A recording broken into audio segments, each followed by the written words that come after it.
القدوس نقائص سے پاک ذات۔ جو شخص روزانہ زوال کے وقت اس اسم مبارک کو کثرت سے پڑھے گا، انشاءاللہ تعالی اس کا دل روحانی امراض سے پاک رہے گا، یعنی حسد، باز، کینہ، خود غرضی اور ریاکاری وغیرہ سے محفوظ رہے گا۔ جو کوئی 1000 بار اس اسم کو پڑھے گا سب سے بے پرواہ ہوگا، یہاں تک کہ ناجائز شہوت سے بھی۔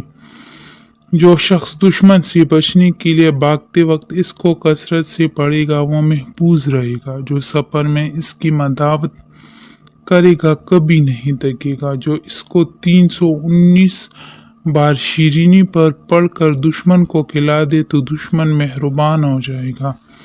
جو زوال کے بعد 170 بار یہ اسم مبارک پڑھے اس کا دل منور ہوگا اور روحانی امراض سے پاک ہو جائے گا۔ جو کوئی 40 دن تک خلوت میں 1000 بار یہ اسم مبارک پڑھے گا اس کا مقصد حاصل ہوگا اور دنیا میں اس کی قوت تاثیر ظاہر ہو جائے گی۔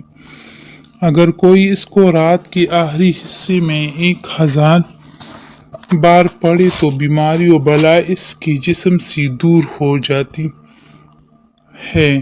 نماز جمعہ کے بعد 150 بار سبوح قدوس رب الملائکۃ والروح کہہ کر پھر اس کو ایک روٹی پر لکھ کر جو شخص کھائے وہ تمام آفات سے محفوظ رہے گا اور اسی عبادت کی توفیق ہوگی۔ جو جمعے کی نماز کے بعد سبوح قدوس روٹی کی ٹکڑی پر لکھ کر کھاتا رہے فرشتہ صفت ہو جائے گا۔